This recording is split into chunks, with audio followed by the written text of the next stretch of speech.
Welcome to Leading with Faith, a podcast where we explore faith, leadership, and the journey that connects them. I'm Dr. Kristi Kirk, and I serve as president of Concordia University, Texas, and I'm excited to welcome you to this conversation today.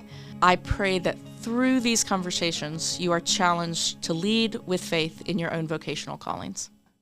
I'm excited to welcome today two of my colleagues and friends and really co-champions in the field of education, particularly education for students who might not have had opportunity for education otherwise. And that's one of the things I love about these two women, that they fight that good fight and champion for students of all backgrounds to have access to higher education. So Dr. Pospisil, Dr. Jennielle Strother, thank you for joining me for this conversation this afternoon. Look forward to your leadership insights about how you lead with faith. So tell your story, Casey. How'd you end up here? Your kind of vocational story and your work in higher ed. So my entire family come from educators, teachers, grandparents on both sides, parents, aunts, uncles. And so even from a really young age, I had always said I want to be a teacher. Around high school, when I got into college, I thought, I should definitely be a lawyer. And by the time I was a senior, I went, that's crazy. I don't want to be a lawyer. That sounds terrible.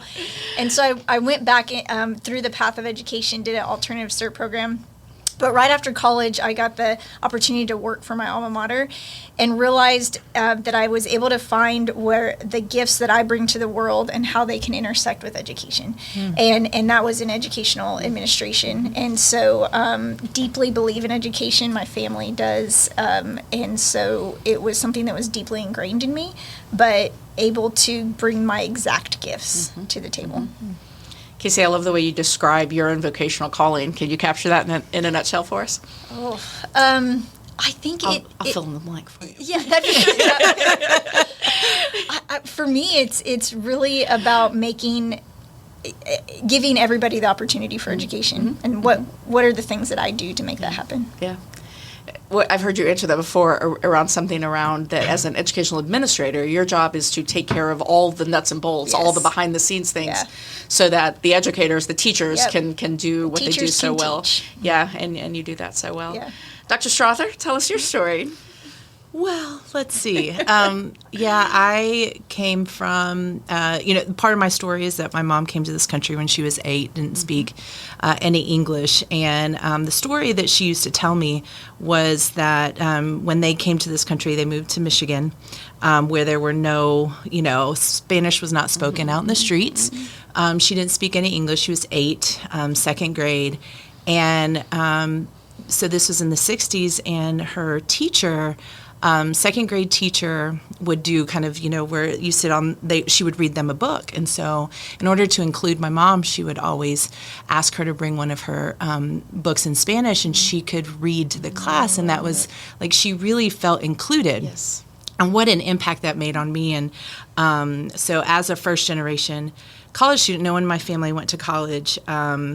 That story of inclusion and access and how it made her feel and belonging really has shaped the way that I approach my work and the decision for me to move into higher ed and to work in this amazing profession that you can love, you can care for students, and make sure that there are one of the things that when I think about the work that we do as administrators is that I always think about my mom's version of 8-year-old and then my version of 18-year-old of making sure that there's no gatekeeping, that I'm providing as much information as possible that I would have never known to ask about. And so that was my path here, working in higher ed.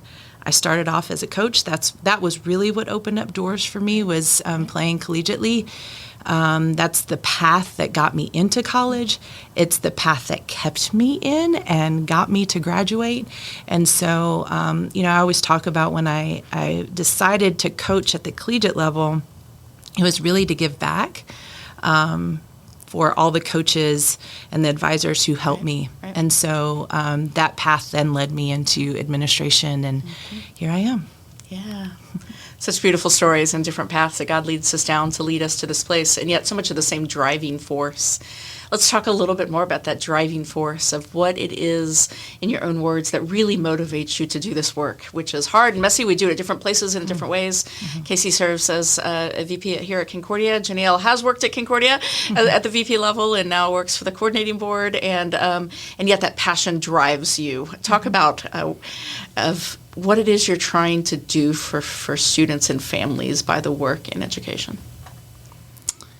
That they experience everything that they could ever dream of, and really opening up that dream just through conversation. That's so true. Because I think sometimes we become so, focused on, like a 5-mile radius. And if you're talking about high school kids, really it's even smaller, maybe a mile and a half from their high school. Yeah. And so opening up those dreams to what could really be and building that path for them. Yeah. College is hard. It's harder for some than others, and not just because class might be hard, like getting through college algebra or whatever it is, but it's hard because it's a sacrifice. It can be expensive, both in terms of monetary, but also time value.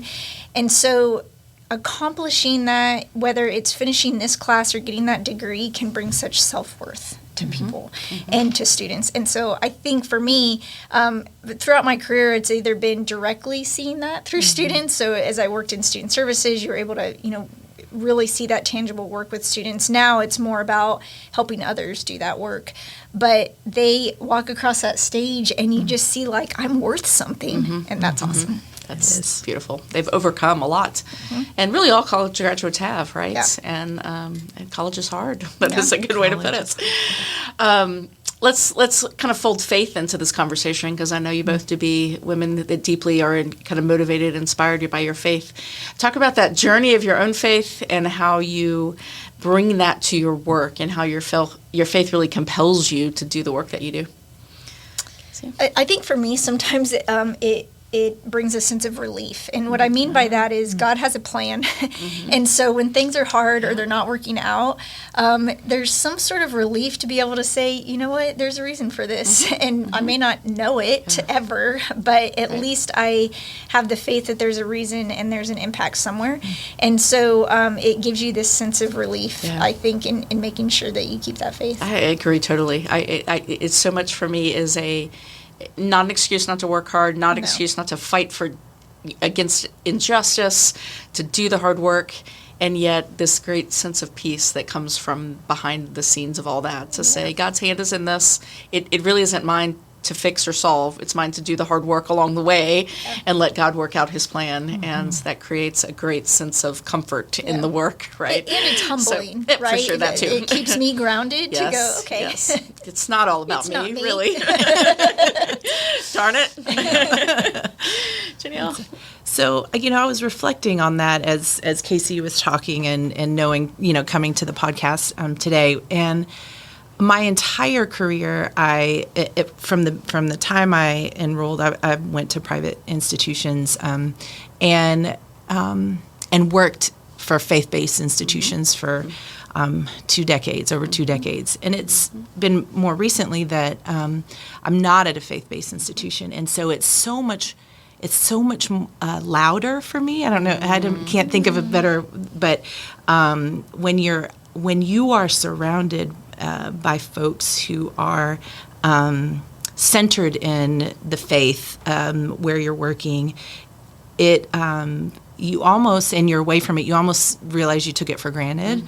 And so being in a place where that's not the central focus, I almost feel that faith is so much. I can see it more when I know I've taken the time to center myself before decisions are made, to make sure they're coming from that faith, and so that's it. I also see it when I see it in other people. It's so much more pronounced, and so that sense of thinking about what drives me, what my values are personally, when you are throughout my career, I've chosen places that align with my faith values, and then you go and you work at a place where that may not be it, and so your faith values you have to really think about, and just not be surrounded by everybody else who has that in alignment. And that is a real, at my age, has been a really interesting learning experience and grounding me even further in those values. Yeah. I love that sense of calm and centering and just taking the moments in the craziness of the day, in the hardest decisions as you walk into a challenging conversation, which we as leaders do more often than we'd like, and just centering in the presence of Christ and in our identity and value in Him, and that's whatever happens in the next conversation, it's really not about me, right? And what a gift that is as leaders to be able to do that. I want to talk a little bit about how you pour into the next generation, because that's one of the things I love about you both is you have stepped into the challenging leadership roles, really the three of us, in some ways at young ages. If you go back, 10 years or so ago when we were working together and taking on challenging roles. And you've always done the work excellently, and you've brought passion and dedication and hard work to that work. But you've also brought a spirit of, I'm in this to give back. I'm in this to pave the way for young people coming out, oftentimes young women, paving the way that we have seen that as our responsibility to the next generations. Talk a little bit about that idea of mentoring and how you do that, Jennielle, and why you do that. Let me start with the why. The why is just the give. I mentioned before that, when you reflect back on your path to success, whatever that is for anyone, you see those people who walked alongside you or behind you, literally pushing you, literally, right? Yes. And so through that reflection, I always felt this overwhelming sense of gratitude, and to not to live up to what they thought I could do. Right. And so when I think about the why, it's all the people who helped me get to where I am. And then the how is being as accessible as possible. Because I do remember, and I still feel like this sometimes, where you see someone that you're like, oh, what a role model of, a leader in whatever role they're in, right? There's this sense of, there's no way I'm walking up to that person and going, I think you're amazing, right? And so being as accessible and trying to make those connections as best as but that's who I am. I'm a relator. I love connecting with people, and so that's my how is. I just love to learn about people and what they're doing, because there's things that, anytime I talk to KC and some of the things that going on in her life, I'm like, that is not, I would never, right? We always talk about our differences that are also our similarities, but it's the differences that I love to learn about people. It's what makes life interesting, right? Casey tells lots of stories of life on the farm and her many animals, and it's not the reality that Jennielle and I live in. It is so far from my reality. It's hilarious. Yeah. I know. Casey, about the why and the how for you? I feel like there's never been anything different for me, right? And what I mean by that is that's how it worked.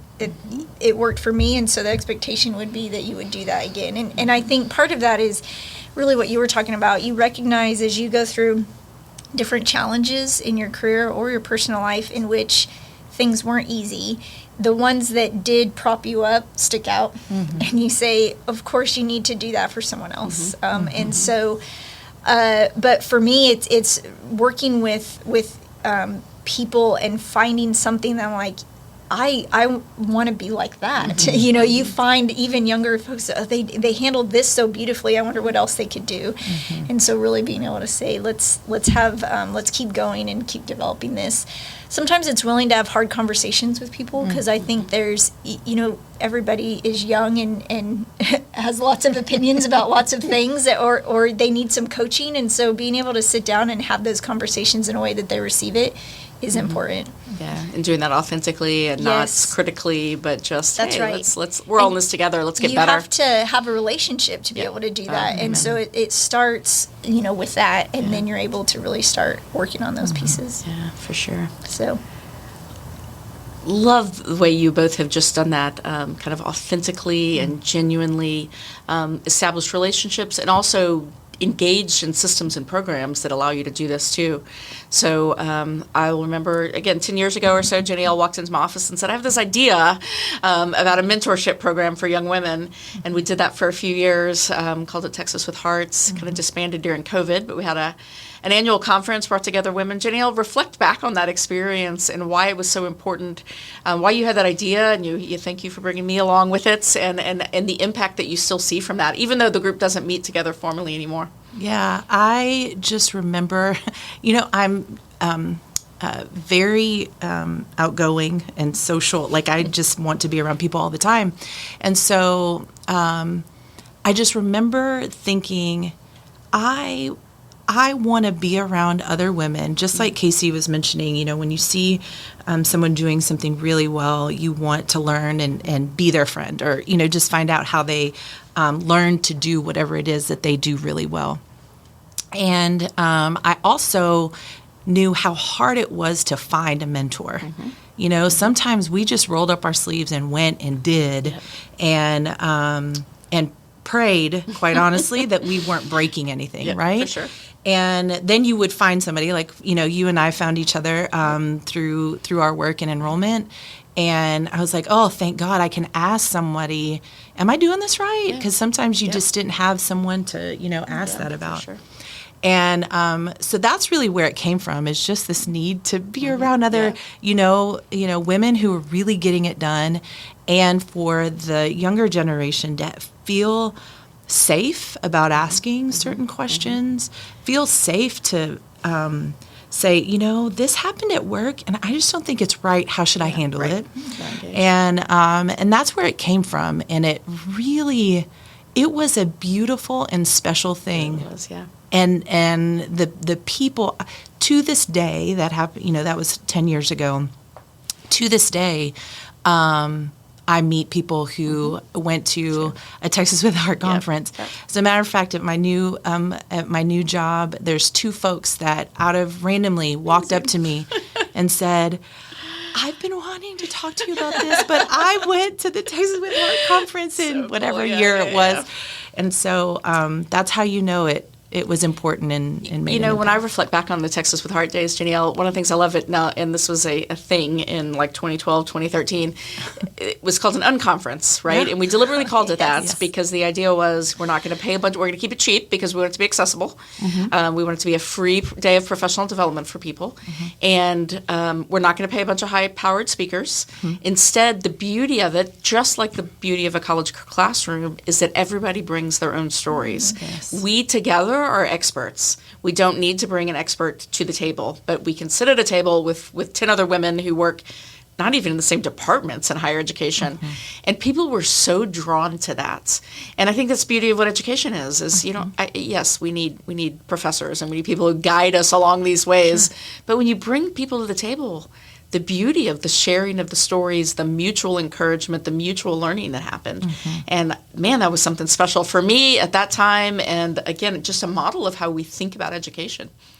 The unconference. The unconference, yes. You're right. It was a thing back then. It was, yes. Yeah, so I agree. And then, Casey, one of the things I love about you and your work is that you continue to serve as the advisor to our Student Government Leadership Association. So I'd be willing to bet you might be the only vice president of academics in any college in the country who is the SGLA advisor. Talk about why you continue to do that and what it means to you to mentor those young people that are in those leadership positions. So I was in student government in college and high school and all of that. So I had a little bit of a background. We had a vacancy that came up suddenly at Concordia. And he said, hey, can you do this for me for the rest of the semester? So it's a class, so it's mid-semester, sure. The queens of, jumping into whatever, right? You say yes to everything. That's right. We lean in. For better or worse. And so after the first semester, then, transition, whatever, I'll do it for another year. But I just had so much fun. Yeah. It was just a lot of fun. And so I was able to work with these students. And you have some repeat, but then they bring more, and then they bring more. And then really quickly after that, we've had our first all-female executive team in SGLA. Then we had our first all-Hispanic team in SGLA. Then we had our first all-female Hispanic team in SGLA. And it was just so much fun to work with them and see what they could do. And they get a ton accomplished, and I really don't do that much. I sit back, I say, hey, go talk to this person and that person. But it's so much fun getting to know them and hearing their stories. It feeds me. I think it feeds me differently than if in teaching classes, which I also try to do and try to keep up with that. But with SGLA, you really get to know these students. And so now that I'm not student facing, it helps me with that.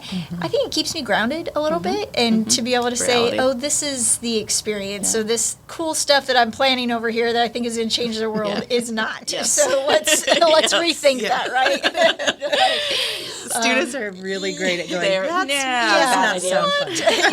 So I think that's been great too. The other piece is because it's SGLA, we do things in the evening. I bring my family, my kids into that because some of the events are after hours. And so now all of a sudden these students are mentoring my kids. And that's really awesome too. And so you have this whole self and this whole cycle that comes in, and that's can be so empowering. And then to be able to hear from my kids how they view the students it's that outside perspective of someone that really has no opinion, right? Because they don't know anything about college. And one time we were leaving an SGLA event, Lily Mae, my youngest, who was 9, maybe 8 at the time, said, Mama, does every college love Jesus as much as Concordia does?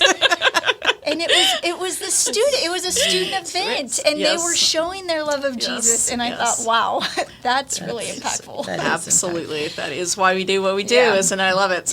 So thanks, that's a great transition. I want to ask next, I want you to think backwards and forwards in the sense of think back and tell me who kind of influenced you in your faith walk and in your particularly faith as it intersects with leadership walk.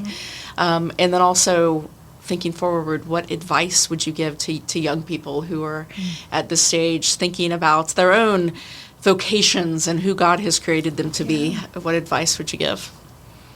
And that's a lot back and forth. It's challenging. I think I have always, I say this, I started out working for a faith-based institution, went to a big flagship that was really in the heart of the Bible Belt, and so it felt like a faith-based institution very much, and then went back to a faith-based institution. And so I think it took until a little bit later in my career for me to really even recognize what it would look like, what would leaders look like that are Christian, because I just didn't have the experience. And obviously that's a huge blessing for me. You would probably come to mind as the most influential in the way that you are able to share your faith, bring it in without it feeling any kind of way. And so, and in lots of different scenarios, we can think of so many. And so that's probably been the biggest, I would say, I mean, it may be cliche because we're sitting here with you, but thank you. It has to be that. It is your boss. Right. It has to be that that experience that I've been able to have. Yeah.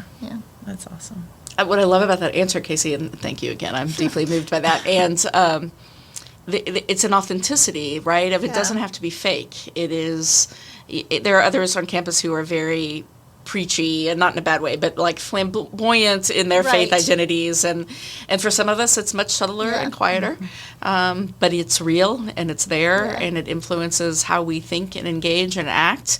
And one of the great blessings that I've had at a place like Concordia is just to be authentic in that, right? Absolutely. I think when I was young, thought I needed to be a church worker, and then just didn't really feel called to that. And so I had this weird, like, how do I live my faith if I'm not in those sort of traditional church work routes? And one of the things that Concordia taught me is, no, I'm gifted as an administrator. That's what I'm gifted to do. And I can share my faith authentically and genuinely in that. And I learned that at Concordia for sure over the years. Definitely. So. I would probably also include, I think, Jeffrey Utzinger is our Dean of Teaching and Learning, because he writes, he's a brilliant writer. And he writes such beautiful devotions that and they're just, every time, when I get called to do a devotion, I'm like, man, they're never going to be as good as Jeffrey's, Like, can I go before? So much pressure there, but he's so brilliant in the way he writes, and then brings that faith lens into it, and that's always an inspiration. Also, one of the beauties of a faith-based higher education is you have these people who are brilliant, like he is a creative writer, a published creative writer in his own right. He can talk about great literature. He can talk about bees, and he just weaves that all into his faith story so beautifully. And again, that's his giftedness. It is, because he challenges me to think about where faith shows up everywhere. Yeah, for sure. And so it's always a reminder for me, and I think it's always been cool. Good.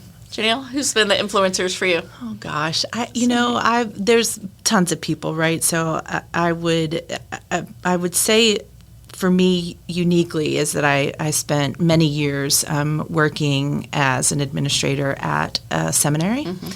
And it was the first time, it was Episcopal Seminary, and it was the first time I had been around so many priests, but and really thinking deeply about the impact of education and how thinking about bringing students to campus and how students felt, and really deeply connected to the community. And you just saw, and these are folks who are reverends, and just saw them very in meetings, vulnerable and sharing when they were. When they made mistakes, like it was things that I had never seen before at work, because you were always taught, apologize when you make a mistake, but let's just keep moving. But they really sat in it, and so from a faith perspective and from a leadership perspective, it was really. Fundamental to our theology, we are not perfect. Newsflash, we are not perfect. So we are fallen short of the glory of God. And in a faith base, you can live that out. You're right. Absolutely. I did not do that perfectly today. And I'm going to do it. And I'll do better. And also it was, and this was I was adult. I was in my 30s when I went there.